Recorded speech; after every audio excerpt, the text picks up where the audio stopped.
What's up, everybody? This is Karak with ACG, and as always, it's my continuing mission to bring you reviews that aren't 2 minutes long or filled with sponsored bullcrap. And today, we're getting a sequel to a title that last saw a release in 2006. To put that into perspective, this is the year that the PlayStation 3 released. Marvel Ultimate Alliance 1 and 2. Those may not have set the world on fire at the time, but for many fans, they were the only place that they could gather together a bunch of tights-wearing super freaks and go out and save the world without a convention needed in town to explain themselves. And here today, it's Ultimate Alliance 3 for the Switch. You're up against the Mad Titan Thanos, who once again shows that if you're 7 foot of SOB, it doesn't matter if you're the color of a grape skittle and staple cowballs to your chin to scare people, it's not going to impact your popularity if you can still crush half the world with one of your giant grub mitts. Marvel Ultimate Alliance The Black Order is an isometric action, team-building, battling superhero game by Team Ninja and published by Nintendo for the Switch. This is exclusive, and it's available for $59.99. So let's sit down and see if Marvel Ultimate Alliance 3 is more hindsight lad, looking back into the past and reminding us that some things are best left back there. Or maybe it's more Deadpool, showing up just to wreck your shit and look damn good while doing so. As always, if you like the video, maybe subscribe. So here's my review for Marvel Ultimate Alliance 3. Awkward teammates, black and white retro baits, and a ton of supernatural inmates. Graphics are up first.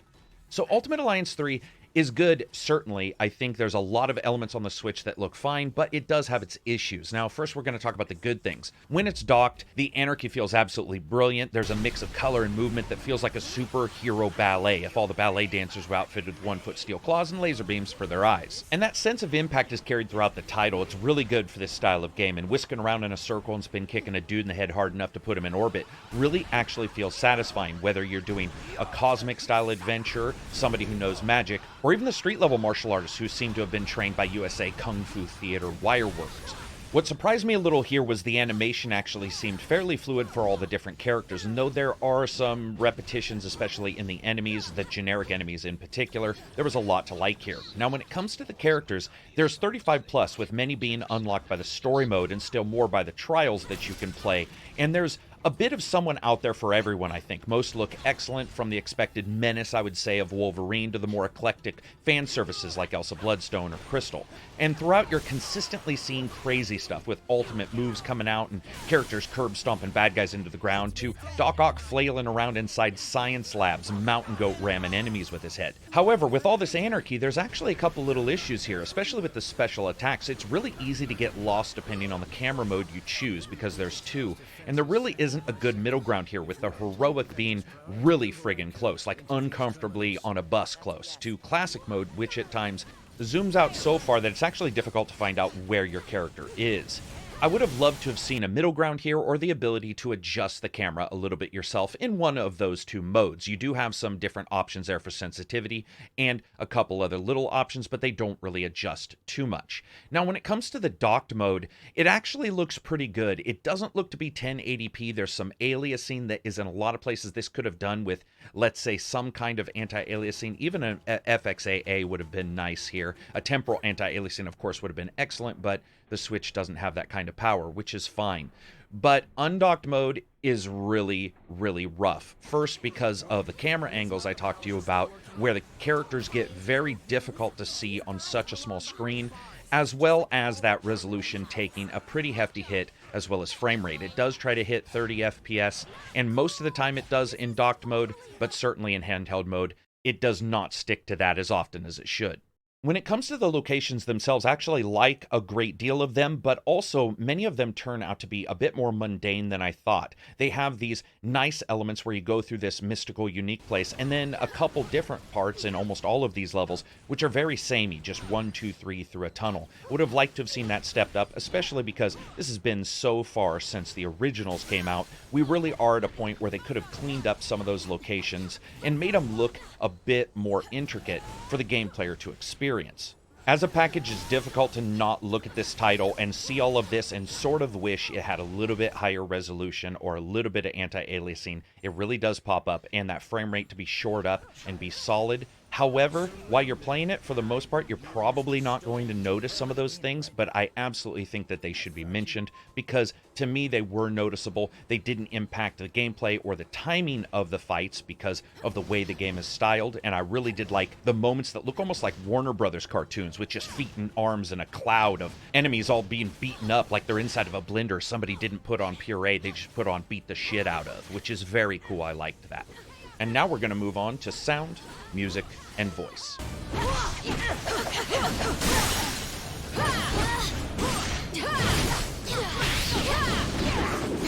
Stopping cosmic annihilation is a bit outside my comfort zone. Then you probably should be glad that you have friends who have done this kind of thing before on your team. Wait, does that mean we're... Sure, at least for today. Go ahead, say it. You know you want to. Say what? Avengers Assemble, baby! You are such a nerd.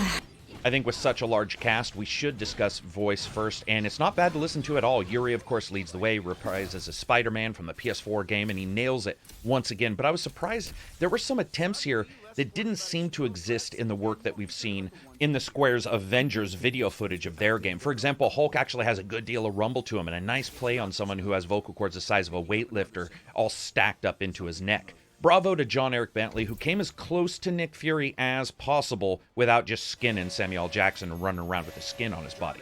And while there are a couple that are a bit iffy, for a cast this large, I think the direction is very well done, and I think the actors did a good job as well, especially when you have some voice actors playing 2 or 3 characters, and you really don't end up noticing that they're the same person. As a package, I'd have to say that voice is good. Bringing us to music.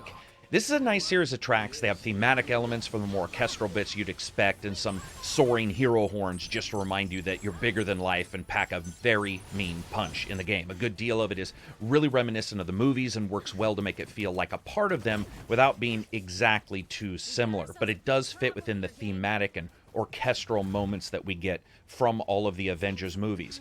And it didn't necessarily go out there and try to do a bunch of different things, but when it comes down to it, it fits very well with what we expect, and I think adds to the atmosphere of the title. And that brings us to sound. This is not half bad, especially when you figure out that 4 powered-up super freaks are dropping combo bombs on enemies like their heads came out with targets tattooed on them when they were born. It all works really well. It's got a nice split of stereo effects, a good amount of separation, offering a bit of data to the gamer when things get absolutely hectic. There's also a good deal of processing that adds some air to it, especially when you're out on some rooftops. Everything feels nice and big and open, and then when you go into tunnels, you go into small contained areas or complexes, it does a good job shrinking that location audibly. And those are also added onto the 3D effects, so it can help you, especially if that camera is zoomed in too far and something happens off screen. You can usually identify exactly where it is. While not an absolute masterpiece, it's actually really good. And that brings us to gameplay and a bit about the story. So one thing to remember is that Ultimate Alliance 3 is technically set in a different world than the previous titles, though it shares their name, allowing them to stretch their ideas a bit when it came to what they wanted to do with the story. And while the story starts a bit bland for me, it doesn't stay that way. Pretty soon just going batshit in a short amount of time. Suddenly you're tear-assing down hallways in the Kingpin's lair, taking out Thanos' bad guys across mystical locations, and continent hopping with the same locational ignorance all of the movies have had, where they seem to think it's a 2-minute drive from Oregon to Minnesota. But it works well, and I like that story as it continued to blossom out. One thing that's really enjoyable here is that there is a lot of characters to not only experience, but choose from. More than 35, all interacting across the story, and done so in a way that adds a little bit of nuance, especially when you figure some of these characters are going to feel out of sorts depending on who they fight, especially when 10 villains all get together in a bad guy Mensa meeting, and you have different kinds of styles going against one another, and you have different elements of that story playing out. Of course, to get through that story, you got to do combat. Now, when it comes to the combat, you have a basic attack, a power attack, and a couple combos if you mix up the buttons between those two. You also have the ability to block with the left shoulder, and if you're moving when you push it, you can also fast dodge. Combat is very over the top, so be prepared. Many of the enemies are no pushovers either, as Ultimate Alliance does take advantage of the cosmic levels of mystical wizardry that's going on here by putting unique groups against you whenever it wants. And I absolutely love that variation. This can mean difficult fights too, as you find enemies that really do roll through your basic attacks with ease and hit like Hulk taking supplements. This requires deft use of the dodge button, special attacks, and switching out of characters or teamwork if you're not alone in your fight. Also, when you get out of that basic combat and you go up against the bosses, most require a basic puzzle-solving element to them, at least somewhat. Some with a couple forms, others in partnerships, and still others moving across various locations as you take them down. This did offer a little bit of a dynamic feel that I enjoyed. Now, when it comes to characters themselves, they have 6 stats: strength, vitality, mass, resistance, durability, and energy. They all go up as you level up by either fighting enemies or using soul stones you find around the game world or you get during various trials that you can unlock. Most characters start with 1 skill on a face button, and you can add 4 after that. Those can also be upgraded as well. You get 1 each 5-level increment you go up. These can be upgraded, as I said. They do more damage, take less energy, and so on. When you're in battle, you can not only use them by building up their own meter, but you can also call anyone else nearby to attack with you as well by using a modifier button. This can open some doors in some locations for rare items, or do some serious van damage to enemies if you need to. There's also an extreme attack you can use if you hit both right and left bumper at the same time once you build up a combo meter there that does a serious amount of damage to any enemies nearby. Now, on top of those upgrades for skills, you can also get ISO 8 effects upgrades. You can add to 1 of 4 slots on your characters that open up as you level them up as well. Now, speaking of upgrading, not only do you have that element, you have the character specials, but you also have a very large tree of passive ability upgrades you can get for your whole team, like bonuses to health or power or special ability, energy, and so forth.